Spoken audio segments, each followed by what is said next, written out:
भगवान के एक सखा है, मित्र नहीं सखा। यदा कदा मिलती या काम पड़ने पर जो मिले उसको मित्र कहते हैं, लेकिन जो संग खावे, संग रहे, संग सोए, संग सब लीला करे, उसको मित्र, उसको सखा कहते हैं। मित्र और सखा में अंतर है। आजकल दुनिया में आपके मित्र बनते हैं, सखा नहीं बनते लोग। मित्र, एक व्यक्ति ने मुझसे कहा, महाराज जी आप कहते हो गाली देना पाप है, और मित्र मित्र गाली दें तो, एक दूसरे को सखा भाव में गाली दें तो, मैंने कहा नहीं पाप है।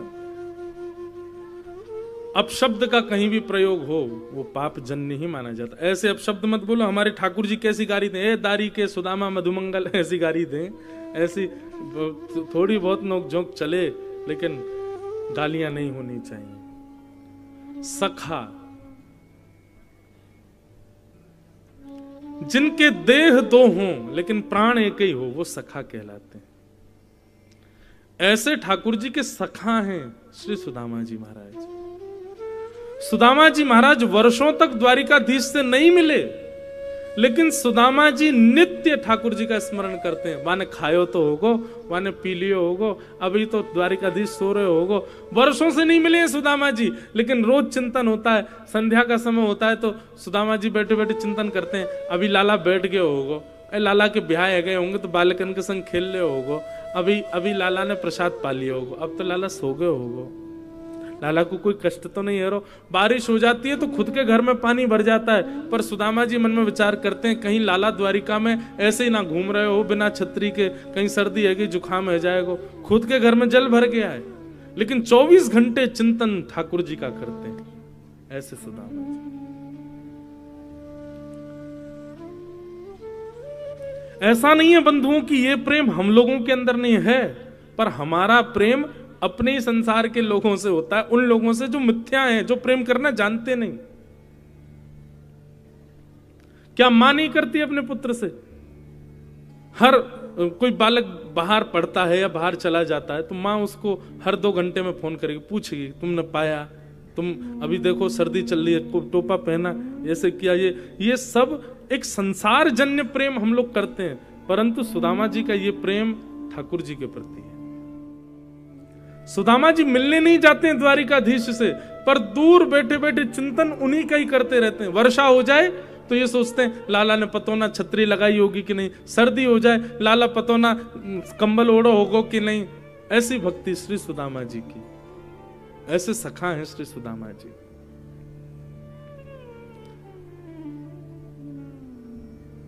सुदामा जी महाराज बड़े दीन हैं, घर में धन नहीं है, इतने छिद्र हो गए छत पर कि वर्षा होती है तो कमर कमर तक जल भर जाता है घर में। भोजन करने के लिए अन्न नहीं है, सामग्री नहीं है घर में, लेकिन फिर भी कभी द्वारिकाधीश से मिलने के लिए इसलिए नहीं जाते कि मेरी दरिद्रता देख करके, मेरी दीनहीनता देख करके, मेरी श्रीहीनता देख करके द्वारिकाधीश को ना लगे कुछ मांगने आया, इसको कुछ दे दो, इसलिए नहीं जाते कभी। व्यक्ति का स्वभाव होता है, बड़े लोगों से जैसे उसके संबंध बन जाते हैं ना, सब जगह प्रचार करता है कि ये मेरे संबंधी हैं। राजनेता या कोई विशिष्ट व्यक्ति के संग फोटो खिंचवाने की होड़ लगी रहती है, क्यों? अपने घर में लगाएंगे ताकि सबको दिखे कि अरे ये तो इसके सगे हैं। पर सुदामा जी कभी अपनी पत्नी को भी नहीं बताते कि द्वारिकाधीश मेरे मित्र हैं, मेरे सखा। प्रेम को बंधुओं जितना गोपनीय रखोगे प्रेम उतना बढ़ेगा, और धन को जितना गोपनीय रखोगे उतना घटेगा। इसलिए धन को प्रवाहित करो और प्रेम को जितना हो सके छुपाओ। और सबसे बड़ी बात है, संसार के प्रेम को प्रकट करो, कोई आपत्ति नहीं, लेकिन आपका जो ठाकुर जी से प्रीति प्रेम है उसको छुपाओ, उसको प्रकट मत करो। सुदामा जी अप्रकट भक्ति के आचार्य हैं, कभी नहीं बताते। एक दिन भगवान ने अनुग्रह किया और एक नन्हे से, एक दीनहीन से ब्राह्मण के रूप में सुदामा जी के घर पहुंच गए। और सुदामा जी की पत्नी सुशीला ने जैसी देखा ब्राह्मण आए हैं द्वार पर, तो सुशीला बोली, भगवान हमारे घर में देने को कुछ नहीं है, आप कहीं और चले जाओ। भगवान बोले, क्यों? हमको आपसे भिक्षा चाहिए, ब्राह्मण बन के आए ठाकुर जी। तो सुदामा जी की पत्नी ने एक ऐसा उत्तर दिया, वो क्या कहती हैं? वो कहती हैं कि मेरे घर में सोवर है, मैंने एक संतान को जन्म दिया है, अभी हमारा घर पवित्र नहीं है, आप अभी हमारे यहाँ की सामग्री नहीं ले पाओगे। ठाकुर जी बोले, इनके तो कोई संतान अभी हुई नहीं, ये ऐसे क्यों बोल रही हैं? ब्राह्मण बन के आए थे। भगवान बोले, अच्छा तो 3-4 दिन बाद सोवर उठ जाएगा, तब आ जाऊं? सुदामा जी की पत्नी बोली, नहीं, हमने दरिद्र पुत्र को जन्म दिया है, उसका सोवर जीवन पर्यंत रहेगा। दरिद्र पुत्र को जन्म दिया है मैंने, मतलब कह रही है कि पुत्र को जन्म, वो कहना ऐसा चाहती है कि हमारे घर में दरिद्रता है, श्रीहीनता है, देने के लिए कुछ नहीं, और ये जीवन पर्यंत रहेगा, इसलिए आप कभी मत आना मांगना। तब भगवान जो ब्राह्मण के रूप में गए थे, उन्होंने कहा, अरे सुशीला, तुम बड़ी भोली हो, तुमको नहीं पता, द्वारिकाधीश को जानती हो? सुशीला बोली, उनको कौन नहीं जानता, पूरे विश्व के राजा भगवान है साक्षात। बोले, वो तुम्हारे सुदामा जी के घनिष्ठ मित्र हैं, घनिष्ठ सखा हैं, इतने घनिष्ठ सखा हैं और तुमको विश्वास नहीं होता तो अपने पति के सामने जाकर के केवल द्वारिकाधीश का नाम ले देना, देख लेना, उनके चेहरे का हाव भाव ही बता देगा, उन्होंने तुमसे छुपाया है आज तक। द्वारिकाधीश उनके सखा हैं, कभी अपने पति को भेजो द्वारिकाधीश के पास, द्वारिकाधीश कृपा करेंगे, पूरे विश्व पर कृपा करते, तुम्हारे घर पर नहीं करेंगे। ये योजना भगवान ने बनाई थी, सुशीला के मन में कोई बात थोड़ी थी, भगवान ही ब्राह्मण के रूप में आए और आकर के सुशीला को ये बात बता के गए। सुशीला बोली, अच्छा। ब्राह्मण तो चले गए, सुशीला अंदर बैठी थी, सुदामा जी महाराज नाम जप कर रहे थे। सुशीला ने कहा, सुनिए पतिदेव, एक जरूरी बात करनी। सुदामा जी इशारा करने लगे, भी नाम जप चल रहा, थोड़ी देर रुक जा। बोले, आप थोड़ी देर बाद नाम जप कर लेना, मेरी बात सुन लीजिए। सुदामा जी नाम जप करने लगे। अचानक सुशीला ने कहा, मुझे आपके और द्वारिकाधीश के सख्य के बारे में पता चल गया है। ये बात कहते ही सुदामा जी के हाथ से माला अपने आप छूट गई, नेत्रों से आंसू गिर गए। ब्राह्मण ने कहा था कि सुदामा जी का मुख ही बता देगा कि उन्होंने ये बात छुपाई है आपसे। सुशीला ने जब नेत्रों में अश्रु देखे और सुदामा जी की स्थिति देखी, वो समझ गई कि ब्राह्मण सत्य कह के गया। भगवान, आप क्यों ऐसा कर रहे हैं? द्वारिकाधीश आपके सखा हैं, वो पूरे विश्व का भरण पोषण करते हैं, आपने कभी मुझे नहीं बताया, कभी उनके पास नहीं गए, आज तक मुझे लेकर के नहीं गए, क्यों? आपको अच्छा लगता है बच्चे भूखे सोते हैं, हमारे घर में 4-4 दिन तक भोजन नहीं बनता, सब पर कृपा करने वाले द्वारिकाधीश आपके सखा हैं, आप इस बात को छुपाए बैठे हैं। सुदामा जी महाराज बोले, देवी, बस इसी भय से मैं कभी नहीं बताता था, क्योंकि अगर मैंने कभी बताया तो तुम यही सब बोलोगी कि उनके पास चलो, उनसे मांग के आएंगे, वो थोड़ी कृपा करेंगे, हमारा घर संवर जाएगा, बच्चों को भोजन मिल जाएगा, घर में सामग्री आ जाएगी। ये सख्यता का उपहार मांगने जाऊं मैं कृष्ण से कि मेरे घर की सारे आर्तों को दूर कर दो? मैं काय बात का सखा फिर? मैं इसी भय से तुमको नहीं बताता था, क्योंकि तुम मांगने को ही कहोगी। और मेरा सख्य ऐसा नहीं कि मैं कृष्ण को ये कहने जाऊं कि मेरे घर में ये भरण पोषण कर दो या ये कर दो, और मैं कुछ ना भी कहूंगा, वो अंतर्यामी है, देख करके समझ जाएगा, फिर दे देगा, तो मुझे ऐसा लगेगा कि मैंने अपनी सख्यता को निभाया नहीं। कष्ट पड़ने पर, विपत्ति पड़ने पर मैंने उनको याद किया। मैं विपत्ति सह लूंगा, कष्ट सह लूंगा, लेकिन मेरी दरिद्रता को वो पूर्ण करे, आकर के मेरे आर्तों को पूर्ण करे, इसलिए मैं उनके पास नहीं जाऊंगा, और इसलिए मैं किसी को बताऊंगा भी नहीं कि वो मेरे सखा है। मुझे इतनी कामना नहीं है उनसे। संसार में बंधुओं, कोई भी ऐसा व्यक्ति है जो आप श्रेष्ठ हो गए हो और आपसे बिना किसी कारण से जुड़ा हो, नहीं, सबका कारण है।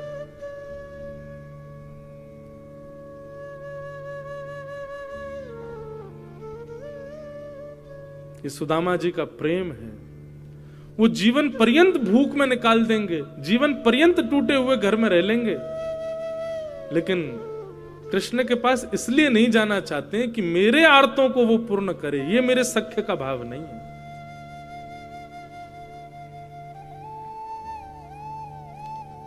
आज द्वारिकाधीश यानी सोने की नगरी में रहते हैं। द्वारिकाधीश के बच्चे यदि 56 भोग पाते हैं तो ये सुदामा जी की देन है द्वारिकाधीश को। कैसे? जब दोनों कृष्ण और सुदामा विद्यालय में पढ़ते थे, एक दिन भृगु ऋषि भिक्षा मांगने के लिए पधारे। गुरु माने उसी समय 2 पोटलियों में चने रखे थे। लोग कहते हैं कृष्ण ने श्राप दिया था सुदामा को कि मेरे हिस्से का चना खा गया तो दरिद्र हो जाएगा। पूरी कथा सुनिए, मैं सुनाता हूं अपनी कथाओं में। भृगु ऋषि भिक्षा मांगने के लिए आए। ब्राह्मणी से आकर के कहा भिक्षाम देहि माते। ब्राह्मणी ने सोचा मन में, ये तो ऋषि हैं, कहीं और भी भिक्षा मिल जाएगी तो चल जाएगा। अब विद्यालय में इतनी सामग्री नहीं है, 2 पोटलियां चने की हैं, वो भी कृष्ण सुदामा के लिए, वो भी इनको दे दूंगी तो बच्चे बेचारे वन में क्या खाएंगे? पुष्प तोड़ने के लिए वन में जा रहे हैं। और गुरु माँ ने निवेदन कर दिया, भगवान आप फिर कभी आ जाना, अभी तो हमारे पास देने को कुछ नहीं है। भृगु ऋषि थोड़ी दूर गए, जाकर के नेत्र बंद करके देखा इतने बड़े गुरुकुल में हमको देने के लिए भिक्षा नहीं है। तभी उनको दिव्य दृष्टि से दिखा कि 2 पोटली चने की रखी हैं, जो कि कुछ बालकों के लिए मां ने लोभवश बचा के रखी है। श्राप दे दिया भृगु ऋषि ने, मां जिन बालकों के लोभ में आकर के तुमने, मोह में आकर के मुझे भिक्षा देने से मना किया है ना, मैं श्राप देता हूं, इन चनों को वो बालक खाएंगे, इन चनों को खाते ही वो श्रीहीन हो जाएंगे, लक्ष्मी चली जाएगी उनके घर से। सुदामा जी वहीं एक वृक्ष के नीचे बैठ करके तुलसी तोड़ रहे थे और सुदामा जी ने यह श्राप सुन लिया कि भृगु ऋषि ने श्राप दिया है, उन चनों को जो पाएगा वो श्रीहीन हो जाएगा। दौड़ करके आए, देखा कि कहां है चने, किसके लिए चने। तभी जैसे ही सुदामा जी आए दौड़ते हुए, हाँफते हुए, तुरंत माने आकर के, सुदामा मैं तुझे ही ढूंढ रही थी, ये ले, ये चने की पोटली है, ये एक तेरी कन्हैया की है और उसको खिला देना। मैंने उसको भी बता दिया है, तुम दोनों वन में जा रहे हो लकड़ी तोड़ने के लिए, आदि सब सामग्री लेने, प्रेम से पा लेना।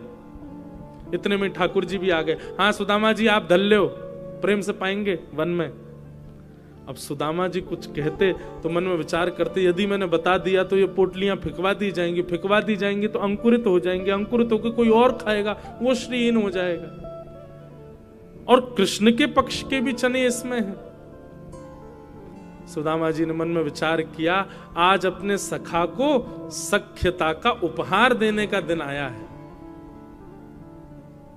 और वन में जैसे ही सुदामा जी और कृष्ण गए, एक ऊंचे वृक्ष की डाल देख करके सुदामा जी समझ गए, बोले कन्हैया वृक्ष में चढ़ने में बड़ा ढीला है, देरी से चढ़ पाता है। सुदामा जी बड़े निपुण हैं। एक ऊंचे वृक्ष को देख करके सुदामा जी दौड़ करके उसके ऊपर चढ़ गए, जाकर के डाल पर बैठ गए। ठाकुर जी धीरे धीरे चढ़ रहे थे नीचे से, इतने में सुदामा जी ने पोटलियां खोली और लेकर के चने भरने लगे मुख के अंदर।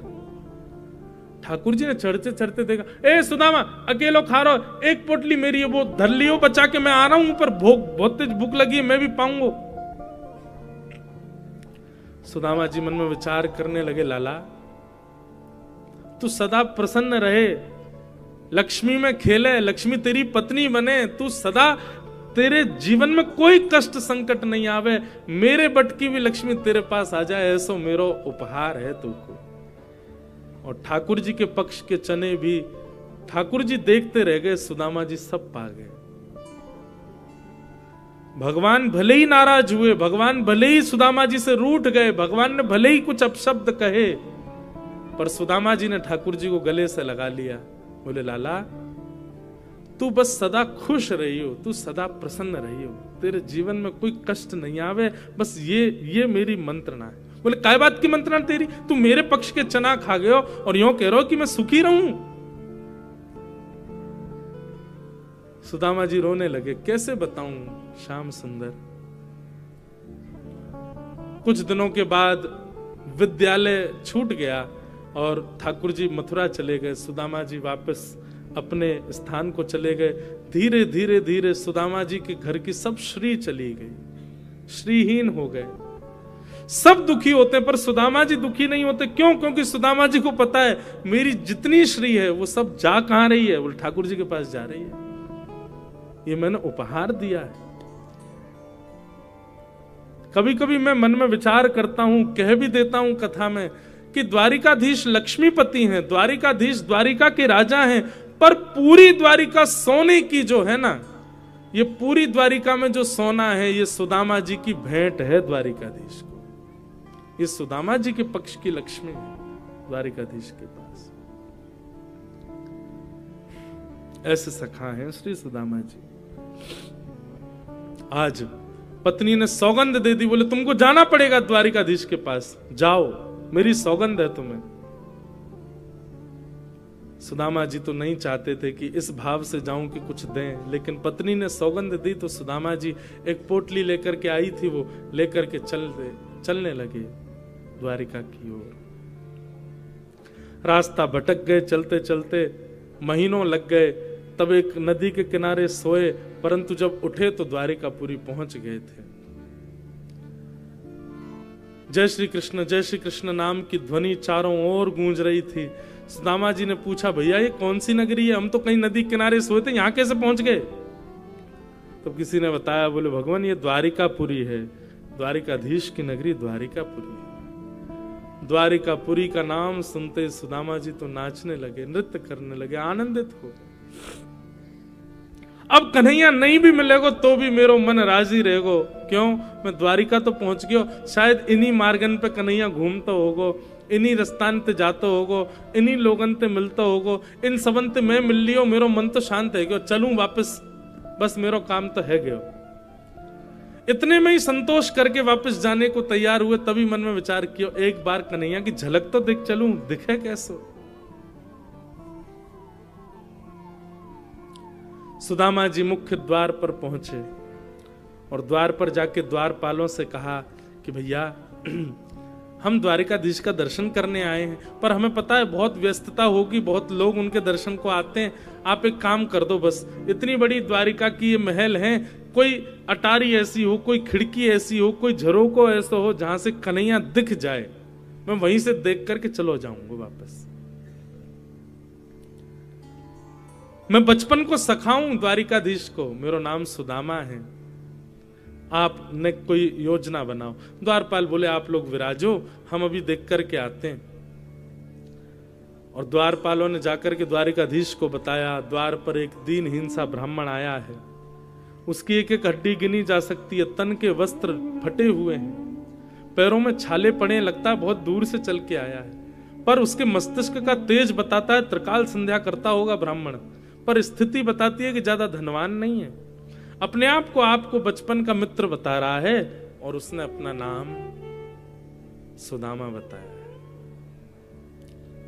ठाकुर जी भोजन कर रहे थे और कवल तोड़ करके बस मुख की ओर ले जा रहे थे, तभी सैनिकों ने कहा नाम सुदामा बताया है। ठाकुर जी वहीं रुक गए, नेत्र बंद हो गए, संपूर्ण लीला ठाकुर जी को दिख गई, सुदामा जी का चिंतन होने लगा।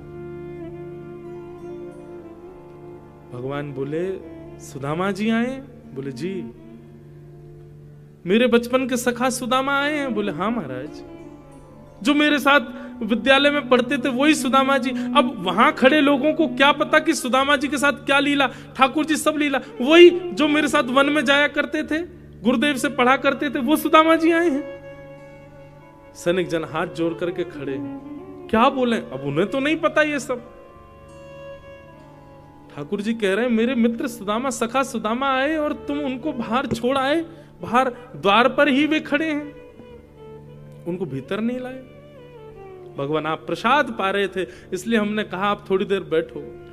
ठाकुर जी ने थाली दूर की, वहीं सिंहासन से ही कूदे ठाकुर जी, मुकुट गिर गया, ठाकुर जी की मालाएं टूट टूट करके गिर रही हैं, ठाकुर जी की कौंधनी टूट करके गिर रही है, बाजूबंद हाथ के कड़े सब निकलते जा रहे हैं और ठाकुर जी दौड़ रहे हैं मुख्य द्वार की ओर। सेनापति, महामंत्री, 16,100 राजकुमारियां, बड़े बड़े राजा सब ठाकुर जी के पीछे दौड़ रहे हैं। भगवान एक बेड़ी, दूसरी बेड़ी, तीसरी बेड़ी पार करते हुए मुख्य द्वार पर जा रहे हैं। नेत्रों से विरल अश्रुधार गिर रही है। मेरे सखा सुदामा आए हैं। द्वारिका में हाहाकार मच गया। ऐसा कौन आया है जिसके लिए द्वारिकाधीश भोजन छोड़ के भागे? द्वार पर देखा, दीनहीन से पतले दुबले, जगह जगह से वस्त्र फटे हैं, सुदामा जी खड़े हैं, पैरों से रक्त निकल रहा है, छाले पड़ गए पैरों में, होठ सूख गए हैं, जल भी नहीं पिया है 4 दिन से। ठाकुर जी ने जैसे ही देखा सुदामा को, भगवान तो मानो जैसे टूट गए, दौड़ करके गए और जाकर के सुदामा जी को अपने अंक में भर लिया। एक क्षण के लिए तो मानो ऐसा लगा सुदामा जी भगवान के चिन्मय रूप में ही विलीन हो गए हों, अपने अंक में भर लिया। सुदामा जी ने ठाकुर जी को गले से लगा लिया। सुदामा जी को नेत्र खोल के थोड़ी शर्म आ रही है। चारों तरफ बड़े बड़े राजघराने के लोग देख रहे हैं। सुदामा जी की दीनहीन सी अवस्था है, तन भी ऐसा विचित्र है, चलते चलते बहुत पसीना आया है, उसकी गंध भी आ रही है, और ठाकुर जी का ऐसा चिन्मय रूप, मधुर सुगंधी चंदन की, और ऐसे लिपट गए ठाकुर जी, बिल्कुल संकोच नहीं कर रहे हैं।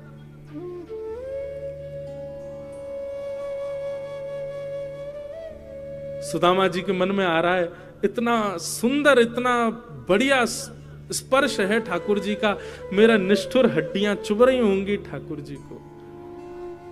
सुदामा जी दूर करते हैं लाल जी को, लाल जी फिर पकड़ करके अपने अंग से लगा लेते हैं। सुदामा जी बार बार ठाकुर जी के हाथों को दूर करते हैं और ठाकुर जी फिर पकड़ करके अपने अंक में ले लेते हैं। इस दृश्य को देख करके पूरी द्वारिका भाव विभोर हो गई, सबके नेत्र सजल हो गए। सुदामा जी के सुंदर उस रूप को देख करके ठाकुर जी ने अपने मानो नेत्रों के आंसुओं से ही सुदामा जी का जलाभिषेक कर दिया हो, इतने रोए ठाकुर जी। हाथ पकड़ करके सुदामा जी को अपनी द्वारिका नगरी में भीतर अपने सिंहासन की ओर लेके जा रहे हैं। रास्ते में सुंदर नगाड़े बजाने वाले अंदर खड़े हैं, पुष्पादि वर्षा करने वाले सब स्तब्ध खड़े हैं। ठाकुर जी उनको डांट के तुम चुप क्यों, पुष्प वर्षण करो, नगाड़े बजाओ, सुंदर मंगल वाद्य बजाओ, आज हमारी द्वारिका को पवित्र करने के लिए सुदामा जी पधारे। सुदामा जी आए, भाई स्वागत करो। स्वयं ठाकुर जी मार्ग दिखाते हुए सुदामा जी को लेकर के आए। सुदामा जी ने भीतर आकर के स्वधर्मा सभा को जब देखा, सुदामा जी तो नीचे आसन पे ही बैठने लगे, ठाकुर जी ने लेकर के गए और द्वारिका के सिंहासन पर उनको बिठाया। सुदामा जी बोले, लाला मैं इतना योग्य नहीं हूं, ये सबको अधिकारी नहीं हूं भैया, ये सब सम्मान मेरे लिए नहीं है, ये सब काय को कर रहे है। ठाकुर जी बोले, कौन किसके योग्य है मैं बहुत अच्छे से जानता हूं सुदामा जी, मुझे बताइए मत, बैठो। लक्ष्मी, रुक्मणी जी को आज्ञा की, जाइए पात्र लेकर के आओ, जल लेके आओ, चरण धोने।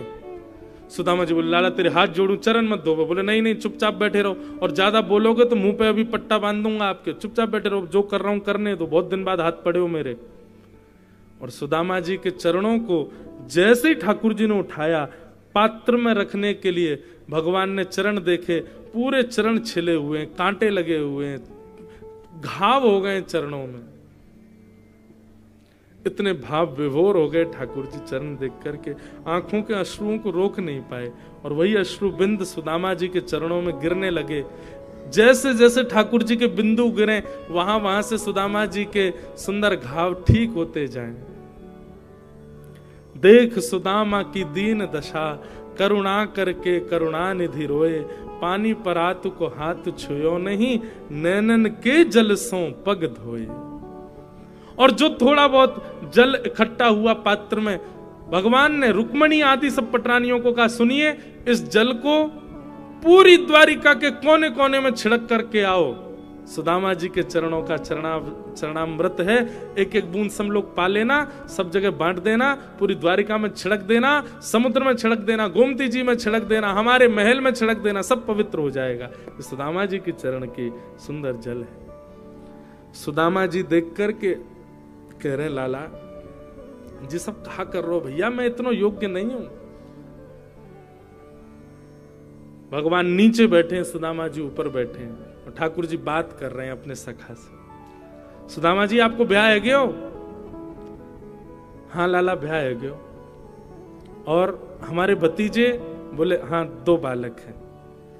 अच्छा ब्याह में नहीं बुलाया हमको?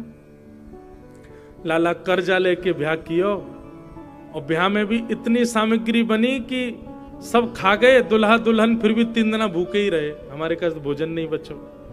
ओबा को कर्जा भी आज तक नहीं चुका पाए, ब्याह को भी कर्जा चल लो है। ऐसे ब्याह में लाला तो को बुलाते, तेरे साथ कितने हाथी, कितने घोड़ा, कितने सैनिक, कितने लोग आते, कहां भोजन कराते? या हमारे मैंने नहीं बुलाया। मेरी छोड़ लाला, तेने ब्याह कियो? भगवान बोले हाँ हमने कर लिया ब्याह। कैसे बताएं, एक थोड़ी किया है।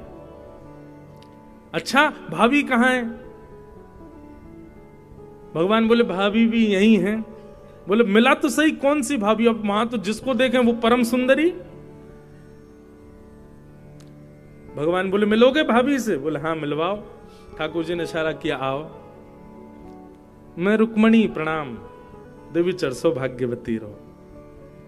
मैं जाम्बती प्रणाम, देवी चरसो भाग्यवती रहो। मैं सत्यभामा प्रणाम, देवी चरसो भाग्यवती रहो। मैं कालिंदी यमुना प्रणाम, देवी चरसो भाग्यवती रहो। मैं भद्रा प्रणाम, मैं लक्ष्मणा प्रणाम, मैं मित्रवृंदा प्रणाम। 500 पत्नियां भगवान की प्रणाम कर गई सुदामा जी। सुदामा जी बोले लाला कोई तकिया दे दे, हाथ थक गो मेरो ने, यहाँ नीचे धर दे मेरो हाथ, तो लगे ने का देर में गिर जाएगो का। ठाकुर जी ने मसनत असनत लगा दी हाथ के नीचे, यूं ही आशीर्वाद देते रहो। 200-250 और प्रणाम कर गई। भगवान खड़े खड़े देख रहे हैं। सुदामा जी धीरे से भगवान को देख, भगवान बोले क्या हुआ, कितनी और हैं अभी? बोले 16,108।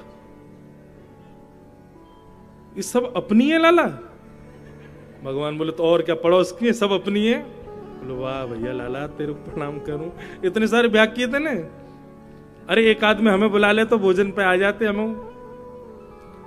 लाला मैं तो थक गो, अभी कितनी है गई? बोले अभी 600 हुई हैं, अभी तो 16,108, 1000 भी नहीं हुई हैं।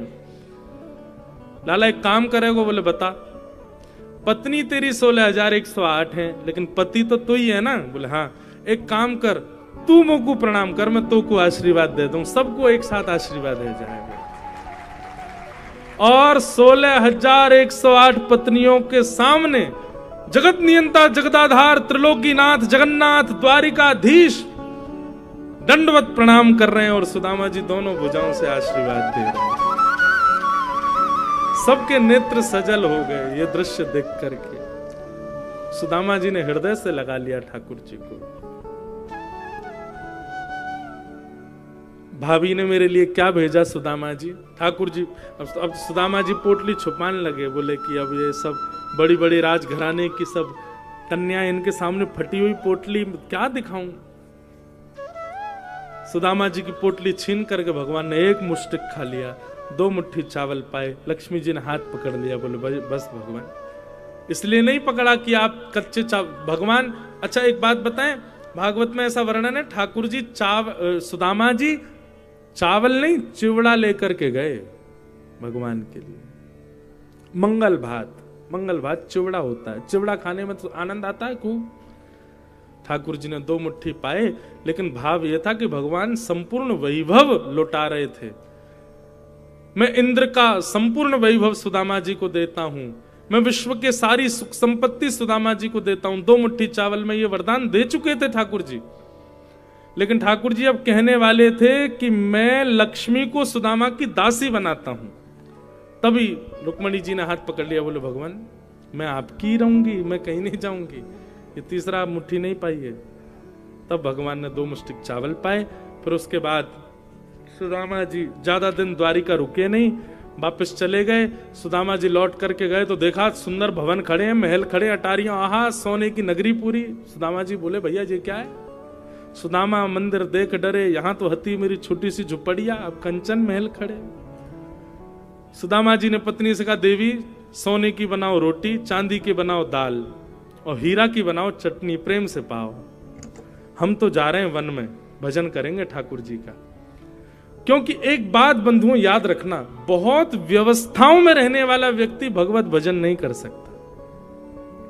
जो बहुत व्यवस्थाओं में रहता है वो अनुष्ठान कर लेगा, वो पूजा कर लेगा, वो ठाकुर जी के दिव्य दिव्य मंगल मनोरथ कर लेगा, लेकिन साधना और ध्यान और नाम जप ये व्यवस्थाओं में रहने वाला नहीं कर पाएगा। सुदामा जी वन की ओर जाने लगे, इतने में ही भगवान प्रकट हो गए और सुदामा जी से बोले अगर संपत्ति मेरे द्वारा प्राप्त हुई है और संपत्ति का सर्व फल मैं ही हूं, क्योंकि सुदामा जी आप कुछ भी अपने लिए नहीं करोगे, आप जो कुछ भी करोगे, आप वस्त्र भी पहनोगे तो उसमें भी मेरा ही स्मरण करोगे, इसलिए आपकी हर स्थिति के अंत में स्मरण मैं ही हूं, इसलिए संपत्ति आपकी बुद्धि विकृत नहीं करेगी, आप रहो। सुदामा जी बोले एक वचन पर रहूंगा। बोले क्या? तुम हमारे संग रहो। तब द्वारिकाधीश बोले ठीक है, एक रूप से मैं सुदामा जी आपके भवन में ही रहूंगा। तब सुदामा जी ने उस संपत्ति को स्वीकार किया और भगवान का अनुग्रह हुआ। बोलो भक्त वत्सल भगवान की। इस प्रकार सुदामा जी का मंगल चरित्र सुनाया गया, उनको हम बारंबार प्रणाम करते हैं।